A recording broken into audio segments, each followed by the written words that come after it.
The competitive 40K network presents Art of War. Art of War. Strategy and tactics. Discussions with the best players on the planet. Now your host, Nick Nanavati.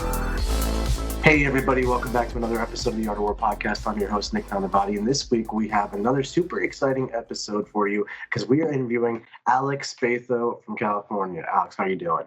I'm doing great. Thank you for having me. You're very welcome. Thank you for coming on the show.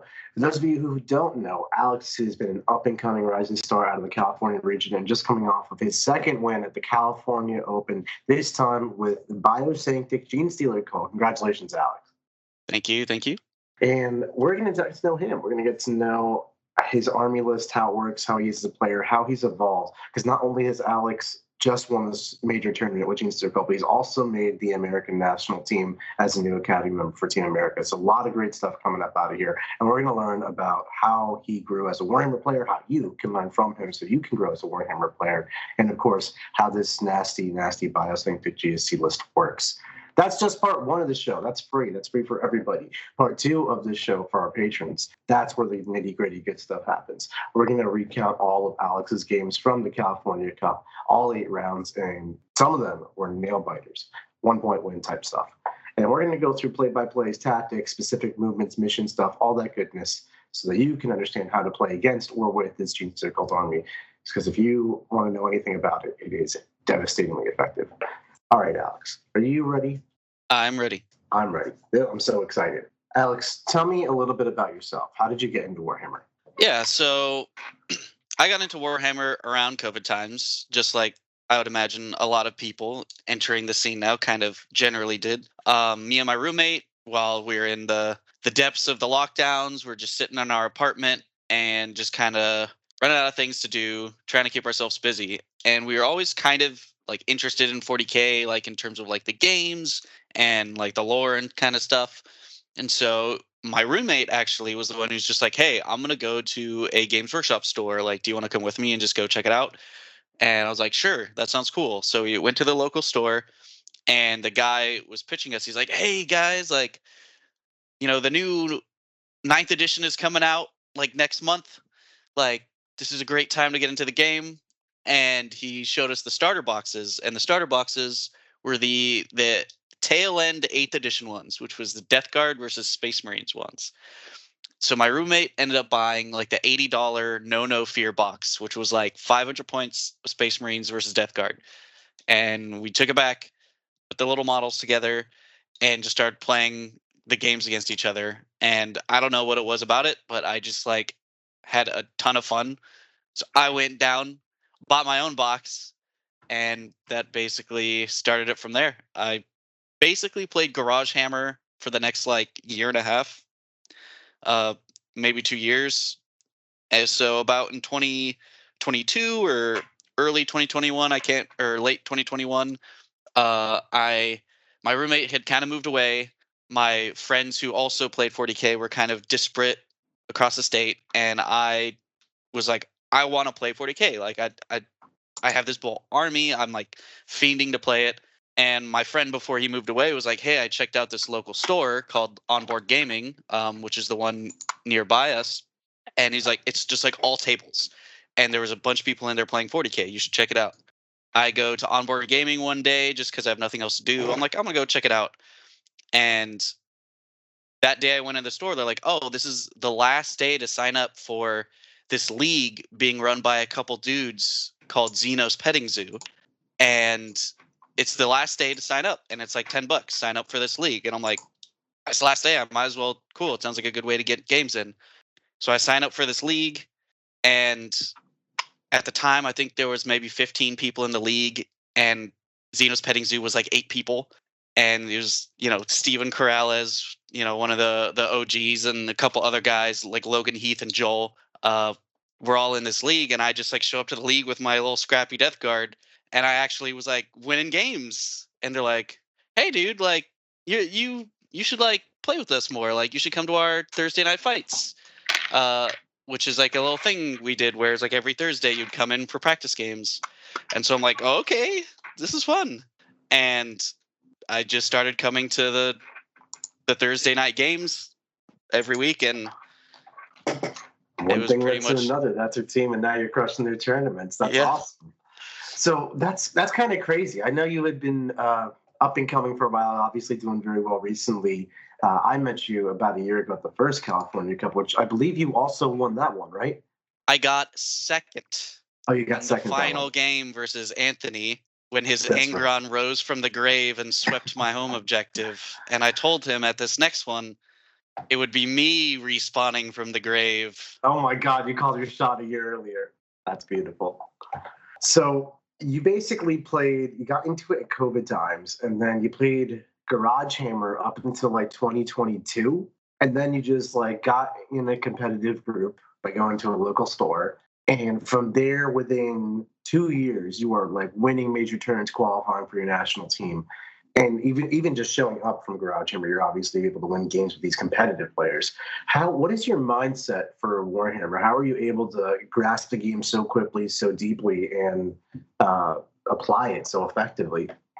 I think it's kind of comes down to two things. Is just one, I'm generally just a quick learner as a person. Like I'm able to pick things up really quickly. I found like just learning new concepts. So when I'm playing the game, if someone's beating me or like doing all this crazy stuff, I'm like, oh, so this is what they did, and like I see how they're playing around these objectives, and that in combination with playing the people that I met from Xenos Petting Zoo, because it was kind of just like immediately into the fire, and that environment was probably the biggest factor. If I had gone to any other store or, any other area where it was just kind of more a local group playing more kind of casually, I probably would have just kind of fell into that environment. But the fact that I kind of just happened to enter this kind of anvil of fire, basically, with already like good players, we kind of all grew together. And that's when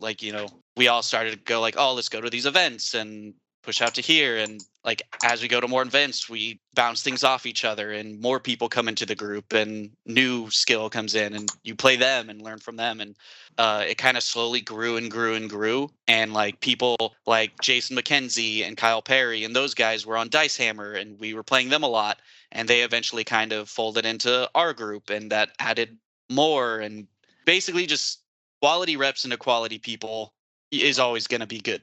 Yeah. And that's probably the deciding factor of kind of having that group.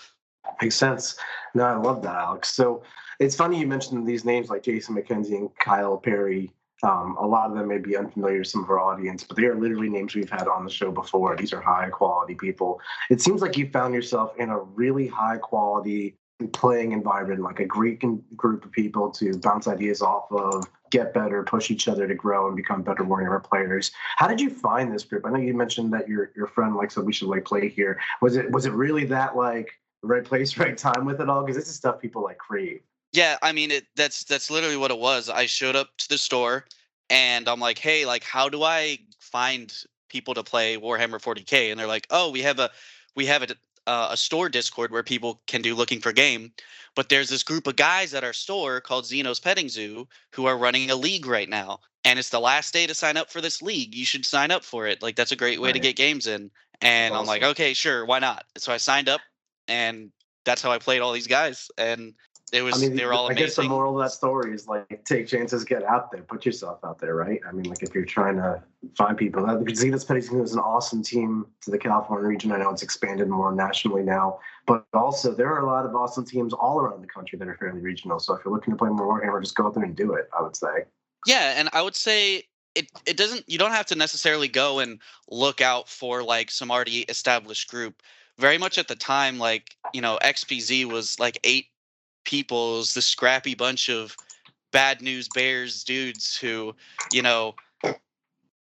were pushing out to more local GTs, maybe going out to Nevada and stuff like that. And that was the big trip kind of thing. But very much at the time, it wasn't this big, kind of juggernaut that the team has become. It was just, a bunch of friends playing 40K, trying to get better off of each other.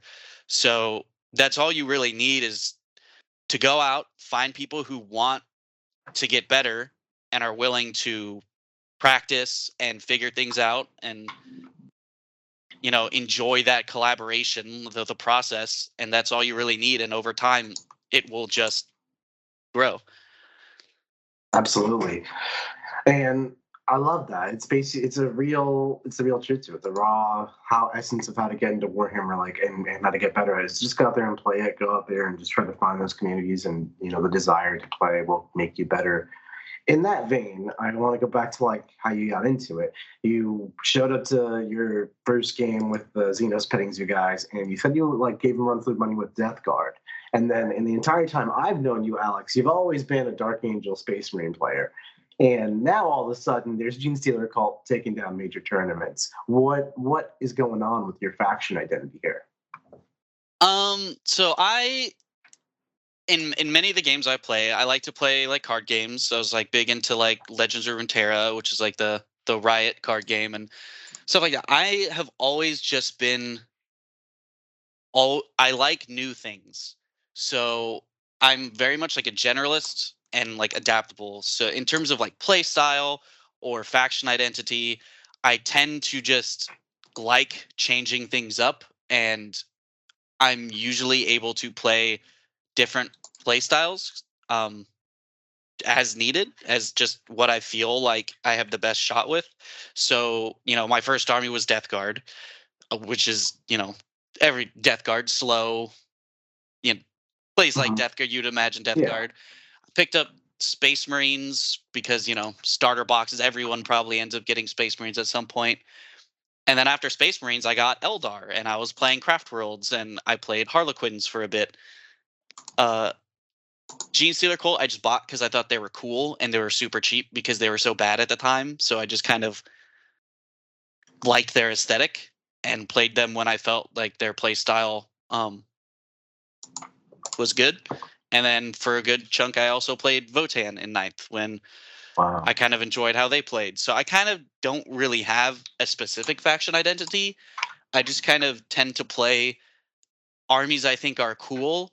And the next layer is, now that I have armies I think are cool, which do I think sets me up most for success in a play style I enjoy based on like a current rule set. I love that. So it's more just like you think these factions are cool on like a deeper level, and then you kind of rotate between them based on the current rules of the game because it adapts so quickly. What would you describe your play style as? Because all these armies typically play differently. How would you ideally like to play a game of Warhammer? Generally, I'm more of like a reactive player. I think you kind of saw when you were coaching our team for the Champs Cup. I definitely was born out of singles. So I played singles most of my time, and through a lot of my journey in Warhammer, that was, kind of the big thing. Teams is, to me, kind of been like a newer thing where maybe for a lot of the guys who've been, playing in the WTC for a while, that's kind of became more of the default. But coming out of singles, I tend to play very reactively, where I like to use minimal resources to do what scoring I need to do and draw out my opponent's resources so then I can, react with like the hammer and anvil kind of thing, where like play off of how my opponent's playing, see where they're putting units, set up for counters, and try and do like a hammer blow where I could just decisively win the trading or a big clap turn. And generally I tend to be more protective of my resources. I don't like to throw things out and hope it tanks my opponent's turn unless I know that by doing so it's going to give me an advantage somewhere else. But that can change based off what I'm playing, and if I see scenarios where being hyper aggressive is good for me, then I'll do that.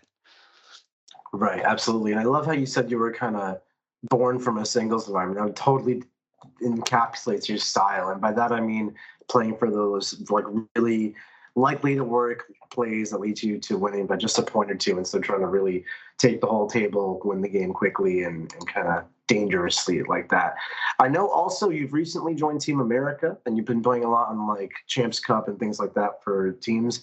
How is that different from your play with Team Tournament 40K, and like how are you finding that transition between the two?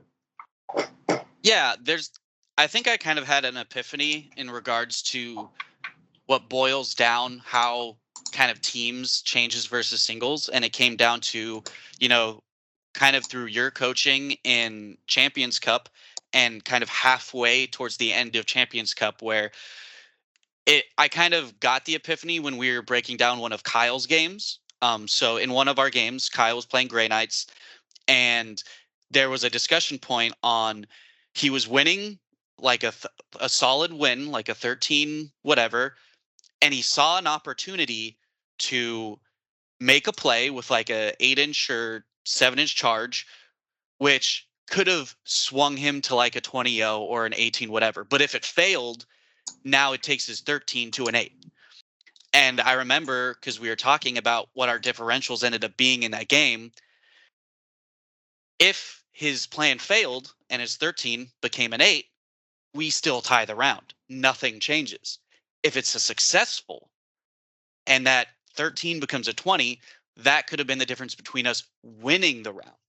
So that decision point in, do I take this big risk that could blow my score away if it fails? Well, that, in the grand scheme of how teams functions, would have actually been marginally bad for the team if it failed, but massively beneficial if it was successful. So that kind of switch you need to flip in your head of, how do I use my army? How much risk do I take? And weighing the cost benefit can be very different to singles, where I'm just going to take my 13-7 win every day of the week. I'm not even going to risk it. I'm always going to go for this play. Versus in teams, sometimes you just do risk it, and if you lose by 2 points instead of winning by 10, it actually doesn't matter for your team whatsoever. But taking your 10-point win to a 25-point win is the difference of the tournament. Yeah, that was a beautiful story. Like, literally, I remember this moment. You could see through the weekend at Champs Cup how your play transitioned from like that singles play to teams play. And by the end of it, you were like slamming people for 20 points. It was really awesome to see. And like, you classified yourself as more of like a reactive player during like singles discussion, kind of how you're naturally taught, just like win your game conservatively, just consistently. And in teams, obviously, sometimes that's not what duty calls for. Do you find that you're shifting what army list you're looking at taking and things like that for team events differently for those jobs? You're viewing the games differently, making different decisions. How is this manifesting itself as in real life, as opposed to just like a theoretical idea? I would say in terms of list composition, potentially. I still feel like when I build lists, like I build them in a style where I always want to have like the potential for super solid wins if I can. I would say more so in the decision making, kind of what I was touching to earlier in terms of risk analysis. That is a big thing. But a lot of it will come in context of what's happening within a round. So what does your team want from you? What are they expecting of your matchup? So if you are getting paired into a matchup where they want you to blow it out, then that's where you kind of turn the risk knob. If you're getting paired into a matchup where they're like, hey, we really just need you to try and mire this down as much as possible, then you kind of crank that to the other side and like, I'm going to play more conservatively. And then you take it by stride as a coach comes and says like, listen, you need to crank it up. And then now that's where like you might have to switch that knob again to the right. So it gets very kind of case by case. Mm-hmm. Yeah, it makes a lot of sense. Yeah. You got to be able to flow with it and kind of adjust to what the matchup demands in a way. So with respect to your actual list that you took to California Cup over here, you brought Genestealer Cults, and they are an up-and-comer as well in the meta. They got an awesome balanced data patch. Love. They got like a bunch of points back on their army. And this Biosanctic army has been like the one type of GSC we haven't talked about on this podcast before. So this is like the new and up-and-coming archetype. Can you break down your list for me that you took to the California Cup? Yeah, absolutely. So I was running Twisted Helix, which is my heart of hearts favorite playstyle of GSC. In 9th, I loved Twisted Helix, and that was the detachment I ran. So it was kind of a return to my home. But I brought the Twisted Helix, which is 3 Abominants. One had the Predatory Instincts enhancement, so he could infiltrate and heroic for free. I brought a Clamavus, Patriarch with the Biomorph adaptation for +1 AP and damage on his weapons. A Reductus Saboteur. 1 unit of Acolyte Hybrids with Autopistols. 2 units of Acolyte Hybrids with Hand Flamers. 2 units of Neophyte Hybrids. 3x5 Aberrants. A 2-man squad of Ridge Runners with Mining Lasers. 1 Mortar Ridge Runner with a Survey Auger. 1 Mortar Ridge Runner with a Spotter. A Rock Grinder. 2x10 Pure Strain Genestealers and 1x5 Pure Strain Genestealers. Awesome. Nice, compact, really efficient army. So 15 Aberrants, all led by an Abominant. 25 Pure Strain Genestealers with 1 Patriarch and 1 Squads. And then just like a bunch of trash and some Ridge Runners, it looks like. What is like the idea for this army? What's like the baseline strategy? Baseline strategy is kind of, in a way, how I was saying I can adapt how I play is just aggression. So GSC, if maybe some people are unfamiliar, their faction rule is respawning. So in battle rounds 1 and 2, if a unit dies on a dice on a 4-up, it comes back to life. And battle rounds 3, 4, 5, it's on a 5-up. So the army rule heavily incentivizes you to be aggressive early, so you can get a better dice roll to respawn. The list is also awkwardly tough and awkwardly fast. So typically the game style and play style is to use all this infiltrate you have coupled with the speed to be able to pin your opponents as early as possible and remove a bunch of their scoring and tag a bunch of their mobility as soon as possible while heavily establishing yourself on the board. And then once you've established yourself on the board, keep flowing in waves of resources at them to just keep tying them down and limiting them from getting to your objectives while scoring yourself. And that's pretty much the crux of the list. So it's kind of like a jail style approach on it, where it just like wins through momentum, scoring primary throughout the game, pushing their opponent to the opponent zone, having units all over to capitalize on secondaries and just dominating that way. Is that the idea? Definitely. Cool. What is the layers to this pressure, and what is the speed at which it comes at you? Because I know, the more common pressure lists I think of are like Orcs or Thunder Wolves, right? And it's just like this massive stuff that like runs at you turn 1, charges your 2 turn 2. Here, I think we're doing a lot more like infiltrating units. What does that look like? How do you pressure people? So generally, I like to set up a first wave. In an ideal situation, if I can get generally safe infiltrate locations, is 5 Aberrants in the Abominant stage somewhere right in the middle, where they could push out their 6 and get some decent charges to anything remotely close. 10 naked Pure Strains like to sit in a ruin somewhere also generally in the midboard where they could use their speed to advance and charge out. And then 5 Pure Strains kind of mirror wherever I think my opponent's like first wave scoring pieces want to be, like their scouts or stealth suits, something like that. And if I go first, Aberrants will go and try and take any charge into anything they can. Pure Strains the 10-man will advance and charge and try and hit into anything either valuable enough to remove early or something enough where I could just tag it and not die back, but spread out the 10 models to just move block my opponent, while the 5-man starts going out and hunting their scoring. One of the big things in this attachment is the pluses to charge, and the fact that you can potentially get +4 to charge with a unit. So even the Aberrants moving 6, if there's, someone's deploying a bunch of units in their deployment zone all clumped up, which a lot of times happens, if you give me an 11-inch charge, that is potentially a 7. So anything better than that is just better and better and better. If you're a little bit closer, that's a 6. If you're that much closer, it's a 5.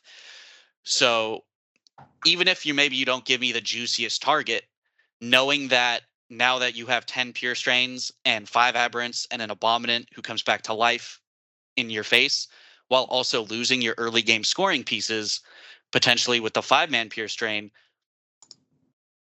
that problem is significant enough where now I've staged on all the mid-board objectives. Dealing with all of that at once can be a little overwhelming. And on top of that, if you do manage to deal with it, I have a 50-50% chance to just get it all back and have a nice third wave in the barrel. Oh, that's brutal. the army incentivizes you to push early as possible.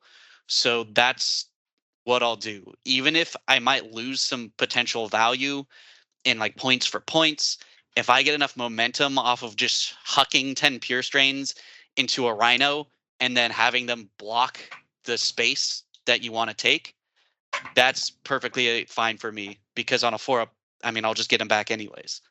No, absolutely. If you are listening to this, it probably means you play Warhammer 40k. And if you're playing Warhammer, you know you need a lot of dice. Baron of Dice is where we get our dice from. They produce amazing different kinds of dice. We just recently got all kinds of different faction dice shipped to us, which we use on our stream games. But not only do they look really cool, but they're highly customizable. You can get different symbols, corners that are square, corners that are round, different shapes and sizes, different sided dice. It's all the rage. And they're customizable in color and design as well. They are so cool looking. Not only that, but they feel great to roll in your hands. I've never held dice that roll and feel this good. Not only that, but they are scientifically perfectly balanced. There are tons of case studies on people rolling thousands of dice and recording all the results that they get. And sometimes you might get a die that rolls just a few too many ones. We've all had to throw it out before. These dice are not like that. They are perfectly balanced to a T, thousands of rolls, perfect distribution. If you want to take your Warhammer game seriously and make sure the dice are not screwing you over, get some Baron of dice. That's an immense amount of pressure you're just putting on someone. Aberrants infiltrating, pure strains infiltrating, so many models. If you go first, I can totally see how that overwhelms you. And then it's not that easy to kill, right? Aberrants have 3 wounds each, toughness 6, -1 wound if you're stronger, feel no pain. Pure strains are 2 wounds each of the 5 pinhole. Like, it's fairly durable. It's fight on death on the aberrants, so like how you handle it is not simple. You can't just counter charge it. You might die in response. And then obviously it can just come back. What is the difference in your mind between the power of this archetype going first versus going second? Is it one of those, like, when I go first, I'm awesome, the game's almost, I don't lose, and going second, it's like you're fighting uphill? Or do you think it's more balanced than that? I think it's definitely more balanced. In the Pariah Nexus, going second is almost never bad. There's maybe 1 or 2 missions where it is, but for the most part, going second is fantastic for most armies. So you never really can complain going second. On top of that, because of all that infiltrate and kind of speed that you have, if I go second, the plan changes from me trying to like jail you to me just shoveling these units. Instead of jailing you, those units are primary denial. Because if I 5 you or 0 you for 3 turns with me getting bottom of turn scoring, that's just the game. So all I have to do is, instead of trying to jail you, take these units and just throw them on the objectives, like 10 pure strains, go deny, 10 pure strains, go deny, 5 aberrants, go deny, rapid ingress, go deny. And on top of that, getting those 4-up, those respawns to kind of sit and kind of load the barrel of the gun for the late game scoring, that's all you really need. So that's why I actually kind of really like the list, and I've been having a lot of success with it, is because it plays both games well, which is a really important thing in Pariah Nexus, because going first can be such a big disadvantage that if you don't have a list that can at least get some sort of advantage going first, then you could just be at a disadvantage in the scope of the game and scoring. Right. That makes a lot of sense. Like, because there's a natural skew towards going second through the bottom of turn, and the natural passiveness that can be found through competitive 40k, having an army that can really capitalize on the first turn is huge, and you do that through momentum, but you're not screwed. You can just 180 back to like a mission point denial type of army and just kind of take your bottom turn advantage naturally and win that way. I love that flexibility tactically and strategically. How do you know when to apply which approach? Is it just based on first or second turn, or are there games where even going first you play more cagey, or even going second you still try to jail them? It's very dependent, I guess, on terrain and player and how they're reacting to your game plan. I've had games where people are just throw their hands up and they're just like, "You're just gonna be able to get to me, so I'm just gonna form a wall of meat in front of my army, and I'm gonna let you crash into the wall of meat." Um, some people will just keep their good resources farther back and use their scoring early to be kind of the front line, and they kind of want to slow play. Some people just deploy everything on the line, and they're like, "Nah, if it's what's, I'm not going to take this positional disadvantage just from your threat." And some people, backline. They might like backline a whole army. Uh, if you're playing like Hypercrypt or something, where they're just not going to give you any options. So I've had games where the opponent doesn't really give me any good options if there's not potentially a good infiltrate location on top of them. Kind of, they could see like, oh, this is the one spot he's going to want to infiltrate. I'm just going to kind of skirt away from there and not give any good charges. If they have a rival infiltrating and they block like the prime spot, um, usually for me, it's not a huge deal because using a sacrifice infiltrate a lot of times opens up a lot of scoring for me early game. So it's kind of a risk unless they have a redeploy. So the big scare for me is if someone has like Leontis and an infiltrate unit, block out all the infiltrate locations and whip that unit away.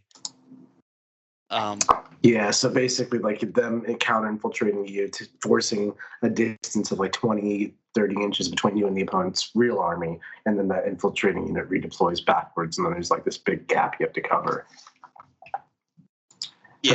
Have you found like the lack of shooting from this detachment has been an issue at all? I mean, you have 4 bridge runners, but 2 of them have mortars. So they're not really contributing to the anti-tank. Can you talk to us about your Ridge Runner configuration, just like your shooting game in general? Yeah, so usually I have the one mortar that has the spotter, so he's kind of my go-to to just ping the things in melee. Where if someone has a unit in a ruin and they're on an objective behind a ruin, I need the ability to be able to ping it and get my crossfire to be able to get that extra AP. So he's very useful for that, on top of being that little final screening piece for my backfield. Because I have a Clamavus, and in this game of 40k, so many things have 3-inch deep strike that the Clamavus is why I take him is to protect my home. A lot of times, if he wants to spread that 12 to a specific to block my home, there's usually a small little pocket in that back corner where a 3-incher can still get with the Clamavus, and so that spotter kind of Ridge Runner takes up that spot to complete the circle. So he's like my always. I have the ones Ridge Runner with the Survey Auger. So when he hits something, you lose cover. I've never had an issue hitting with it. I've actually missed more with the spotter one than the Survey Auger. So I'm gonna keep running that guy, and he's mostly just to ping things for the 2 lasers to give them AP4 and ignore cover. And those 2 lasers, they are a theoretical in damage. Your opponent has to respect the theory that they could do a lot of damage. Whether or not they do that damage is entirely up to the dice gods. But I enjoy having not only the threat that your opponent has to respect. They do scout 9 and move 12. So being able to tell someone, hey, these go 21 inches and can just shoot up this weird side of the board and shoot your rhino. Now it forces their deployment to change, which gives you more breathing room, which has value in itself. And sometimes they just do a lot of damage. I actually started learning more and more throughout my game. I actually enjoy shooting the lasers more at like 5-man squads or horde because of the blast. And, the wounding on 2s with the AP4 ignore cover is actually very helpful in dwindling numbers of big things rather than hoping you kill like one big tank. Right. But I've So had it's like a little games bit of where support fire for what you're charging. exactly, yeah. I've had games where they've shot 5 turns out of 5, at tanks and maybe have done 2 damage throughout their stubbers. And I've had games where they one shot a Vindicator that was marked for death on a flank. Yeah, I mean So that is bridge runners, right? They're the swingiest thing ever. I maxed out. I went for 6 to just try to find some consistency there, but you're floating around the middle and just lowering your expectations. yeah. That's cool. I like that. So do you find like being able to crack transports or just long range shooting vehicles as a non-issue for you? Like, because you really don't have much in the way of doing that at all. Not really. The way I feel like I generally tell people how I'm playing this list is it's a scoring army masquerading as an army trying to kill you. So it has all these nasty mutants that are fast and melee, but even aberrants, like I've had a whole aberrant squad fail to kill 10 cultists. There's no rerolls, there's no efficiency into anything other than a vehicle or monster. There's no keywords, there's no lethal, there's no sustained. There's nothing. It's just 3s and 3s or 3s and 5s or 3s and 2s, and they're cheap enough where they still can get the job done. But they're not like other armies, like Space Marines, where I'm going to oath you, and then I'm going to be +1 strength or +1 a wound, +1 AP with full hit rerolls into sustained hits. You very much don't have a lot of that. So my game plan is always more about controlling the primary, controlling my opponent's movement. As long as I could block out the things that pop out of a transport from being on the objective, that's fine with me. You have a 6-inch pile-in and consolidate strat. So if there's like a massive red level threat in this rhino that's in front of me, I could always double charge it, leave room for the unit to pop out, and then use my 6-inch pile-in consolidate to slam into the unit with a second unit. I've needed to do that once or twice. But for the most part, I also that 6-inch pile-in consolidate is intensely useful for just wrapping transports. So it's very much conditional based. Like if it's just a bunch of OC trash in a transport, I'll just make sure they don't pop on the objective. Problem solved. If there's like some threat unit in it, if I could wrap it, I'll wrap it. If not, I could double charge it. It just kind of is dependent on the scenario, but I haven't had too much issue. Yeah, no, that makes a lot of sense. Just kind of focusing on the movement elements of the game and really focusing on mission play, despite having the raw power to be able to kill you. You're not leaning into it as a reliability you're playing A, so you don't need to have those damage pieces in place necessarily. One thing I find really interesting is you have these movement tricks, right? Like you can pile and consolidate 6, and you can add bonuses to your charges based on how many targets you're declaring and things of that nature, which kind of encourages you to go for these like further charges that are now more and more likely. But as always with Warhammer, failing charges is like catastrophic. Like it's horrible how bad it is when you fail some charges. So what is like your risk tolerance when you're trying to land some charges with this army? So one of the blessings and the curses of this detachment is there's basically 0 defensive strats at all. There's the one -1 to hit one is a complete meme, and I'm never ever going to use it. The one where you have to make your opponent take a leadership check if they're within 9, and if they fail, then they're only -1 to hit that specific unit that you use the strat. It's just I'm never going to use it. I'm not even going to bait myself into using it. So the freedom of having no reactive strats, no armor of contempt, no smoke really is all that CP can be funneled on your turn outside of a rapid ingress, a heroic, or interrupt if you are playing a matchup where that matters. So my calculus into going into my turn is always I will always have the plus to charge strat up and a charge reroll. Those are the first 2 checkboxes going into my turn. Every CP past that is if I make all my charges without needing the reroll, or if I have additional CP just by the nature of not spending it. The next 2 go into, do I need +1 to wound a monster or a vehicle, or a 6-inch pile and consolidate? And basically all of that efficiency is going directly into charge rules. I will use the plus to charge strat to make a 7 a 6. Even if I'm just declaring one thing, if it's an important enough charge, and that has mattered multiple times.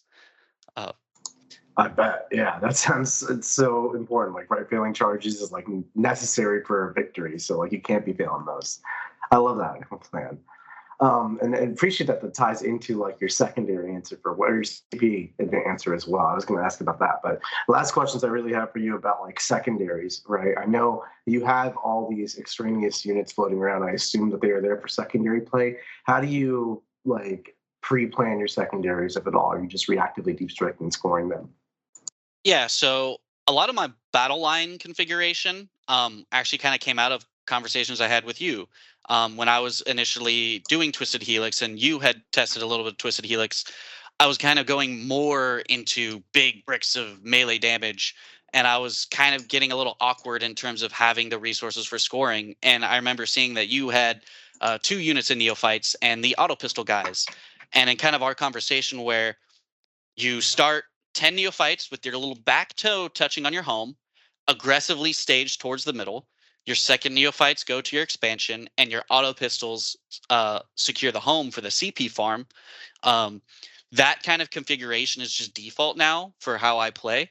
So turn 1, home gets stickied. Second squad of Neophytes want to go advance up to the expansion, and then the middle Neophytes typically go advance up into the middle. And the Autopistols sit at your home. If my opponent has indirect, I'll typically attach my Clamavus to the Autopistols. If they don't, he'll stay separate. And hopefully they farm CP and continue screening that home objective. I can't rave enough about those Neophyte squads. Killing 10 models that like are potentially in cover is actually not the easiest thing when you have pure strains and aberrants in your throat. It's the most subtle thing ever. I love these things. They just stand there. It's like 10 guards. Exactly. And they like that's all you need.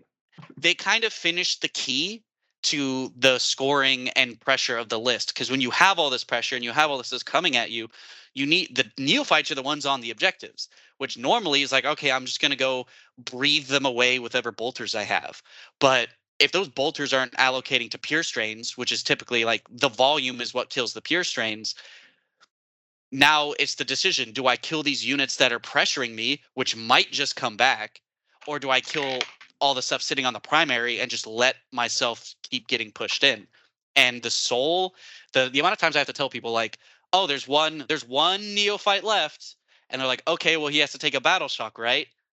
No, because if that banner is on an objective, they're respawning D3+3 models in your command phase, which is minimum 5 models that will be there in the command phase, which means it's at half strength even if you roll a 1, which means they don't have to battle shock, and that's 10 OC. And the amount of times people leave 1 to 3, 1 to 4 Neophytes because they just ran out of stuff and they put their 3 OC vehicle on the objective. It's like, boop, now there's 12 and it's mine. Absolutely, dude. There's so much shenanigans going on there, and I love that. Just having those like extraneous squads that look extra, right? Like literally, why are they here? They could just be more damage. They are what makes this army actually work. They're that unspoken hero that glues it all together. I love it. So, Alex, I'm really excited to hear about your actual games that you played at the Champs Cup. That's what we're going to do in part 2 of this conversation. That's for our patrons. You can subscribe at patreon.com/AOW40K. But before we get over there, I got one more question I want to ask you. If you had a piece of advice to give any aspiring Warhammer player, what would it be? Just get quality reps is the best way I could do it. The way you go about that could be in many different ways. If you can go to a local LGS, which has that community, that's amazing. That's wonderful, but obviously not everyone can have that. If that's not necessarily an option, TTS is always a great way to expand your horizons. It has its limitations, but just getting reps against people that challenge you is the absolute only way to get yourself to improve. And whether that's joining places like the Art of War Discord, places like Stat Check, getting a coaching service, getting access to these communities where, you know, if you don't have one readily available, finding an inroad to that and just getting conversations, tossing lists around with people and playing people who legitimately challenge you and beat you. Getting beat, you know, by people is the best way to learn. And just pushing yourself is the quickest and most surefire way to improve yourself. Couldn't agree more, Alex. Appreciate you coming on the show and sharing your insights. It's been absolutely a pleasure getting to know you over the couple of years, coach you, and now work with you on Team America. I'm really excited to see where this goes. Cool. Thank you very much. Thanks so much for listening, listeners, and we'll catch you later. Like what you just listened to? Check out Art of War Down Under and Art of War Unbroken on the competitive 40K network. theartofwar40k.com.